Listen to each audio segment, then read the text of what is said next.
जी तो दोस्तों, इस वीडियो में हम देखेंगे कि लारावेल 11 को हम किस तरह से इंस्टॉल कर सकते हैं विंडोज़ के ऊपर।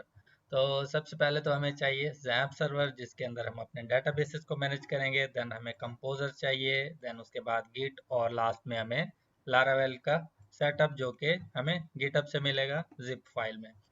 तो ये चीज़ें यहाँ पर हमने यहाँ से डाउनलोड कर लेनी है, और इनको आप सिंपली अपने पास इंस्टॉल कर लीजिएगा। देन उसके बाद हम आएंगे लारावेल गिटहब के ऊपर, और यहाँ से हमने जो भी हमारा गिट का पेज है, फर्स्ट यहाँ से हम आएंगे कोड के ऊपर। कोड से हमने एक डाउनलोड जो है वो जिप इसकी डाउनलोड कर लेनी है, और ये हमारे पास हमारी डायरेक्टरी के अंदर आ जाएगा। इसके बाद हम कुछ इस तरह से इसको एक्सट्रैक्ट कर लेंगे अपने पास, जहाँ पे हम इसको एग्जीक्यूट करवाना चाह रहे हैं। एक्सट्रैक्ट करने के बाद इसको हमने एडिटर के अंदर ओपन कर लेना है। एडिटर आप कोई भी यूज़ कर सकते हैं, सबलिम या ड्रीम व्यूअर, जो भी जिसके साथ आप कंपेटिबल हैं। मैं VS कोड का यूज़ करने लगा हूँ, क्योंकि इसके अंदर हम CMD वगैरह जो है वो डायरेक्ट एग्जीक्यूट कर सकते हैं। तो यहाँ पर हमने आ जाना है टर्मिनल के अंदर, और टर्मिनल में हमने यहाँ पर जो है कमांड एग्जीक्यूट कर देनी, कंपोजर इंस्टॉल। तो ये हमारे पास जो है इसकी जो भी रिक्वायर्ड डिपेंडेंसीज वगैरह वो इंस्टॉल करना शुरू कर देगा। अब जाहिर सी बात है, इसने चीज़ें जो है वो थर्ड पार्टी से डाउनलोड करनी है, तो ये थोड़ा सा आपका टाइम लेता है इंस्टॉलेशन में, डाउनलोड होने में। तो जब तक ये डाउनलोड हो जाता है, तब तक हम आते हैं फिर नेक्स्ट पार्ट। अच्छा जी, तो हमारा जो है कंपोज़र सक्सेसफुल इंस्टॉल हो गया। सारी डिपेंडेंसीज वगैरह यहाँ पर हमें देखने को मिल गई हैं। अब हमने सिंपली क्या करना है, यहाँ पर कमांड एग्जीक्यूट करनी है, PHP आर्टिसन सर्व। तो जैसे ही ये कमांड एग्जीक्यूट करेंगे, यहाँ पर आप देखिए हमें एक सर्वर एग्जीक्यूशन देखने को मिल जाएगी। तो इस लिंक को हमने जस्ट कॉपी करना है। कॉपी करने के बाद यहाँ ब्राउज़र में आकर पेस्ट कर देना है, सिंपल।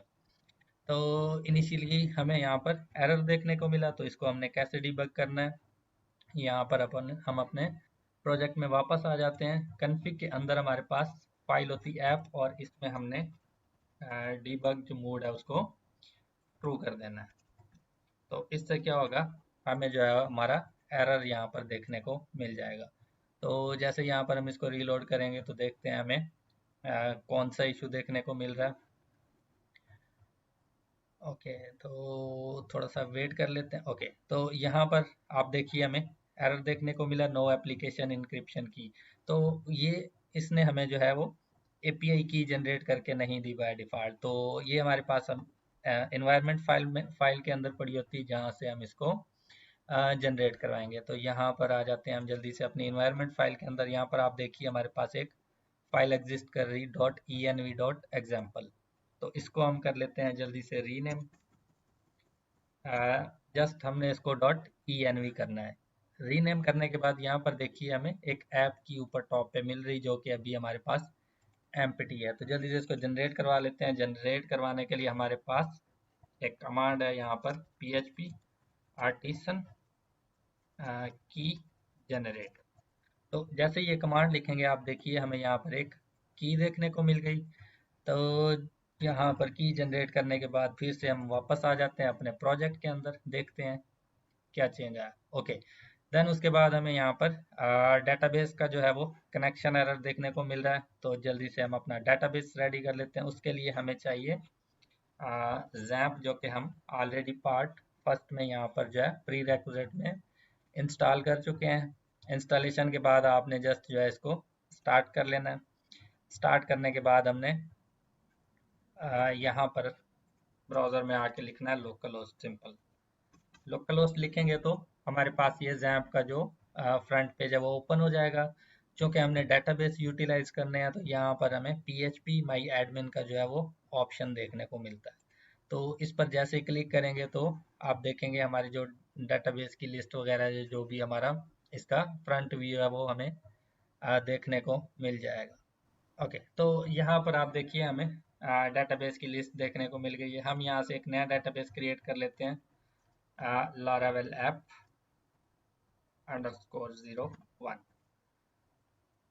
ओके, तो इस डेटाबेस का जो नेम है इसको हम यूटिलाइज करेंगे अपने कनेक्शन के लिए। जल्दी से इसको कॉपी कर लेते हैं। कॉपी करने के बाद अपनी env फाइल के अंदर वापस आएंगे और यहाँ पर आप देखिए हमें यहाँ पर ये जो डेटाबेस कनेक्शन के जो है वो पैरामीटर्स मिल जाएंगे। Host, port, database. डेटाबेस यहाँ पर हमने जो अपना बनाया वो पेस्ट कर देंगे। यूजर नेम हमारा बाय डिफॉल्ट रूट ही होता है लोकल होस्ट पे, और पासवर्ड हमारा एम्प्टी होता है। बाकी आपने कुछ भी चेंज नहीं करना। यहाँ पर जो कनेक्शन है एसक्यूलाइट का है, इसको हम कर देंगे माई एसक्यूएल, क्योंकि हम डेटाबेस जो है वो माई एसक्यूएल यूज कर रहे हैं। ओके, देन इसके बाद हमने क्या करना होता है, यहाँ पर कुछ कमांड्स होती हैं इनिशियली, कुछ टेबल्स होती हैं जिनको हमने माइग्रेट करना होता है। वो आप यहाँ से देख सकते हैं डेटाबेस, और इसके अंदर हमारी कुछ माइग्रेशंस की टेबल्स पड़ी होती हैं। ये डिफ़ॉल्ट टेबल्स होती हैं जो कि हमें चाहिए होती। तो यहाँ पर हमने simply php artisan migrate command लिखनी है। ये कमांड लिखते ही हमारी जो कुछ जो डिफ़ॉल्ट टेबल है वो इंपोर्ट हो जाएंगी हमारे डेटाबेस के अंदर यहाँ पे। तो यहाँ पर आप देखिए हमें हमारी जो टेबल्स हैं वो देखने को मिल गई हैं। तो सारा कुछ करने के बाद हम अपने प्रोजेक्ट को करते हैं रीलोड। रीलोड करने के बाद आप देखेंगे कि हमें हमारा जो फर्स्ट इंटरफेस है वो देखने को मिल गया। तो ये था हमारा लारावेल को इंस्टॉल करने का प्रोसेस। मिलते हैं किसी नेक्स्ट वीडियो में। तब तक अपना ख्याल रखिएगा। अल्लाह हाफिज़।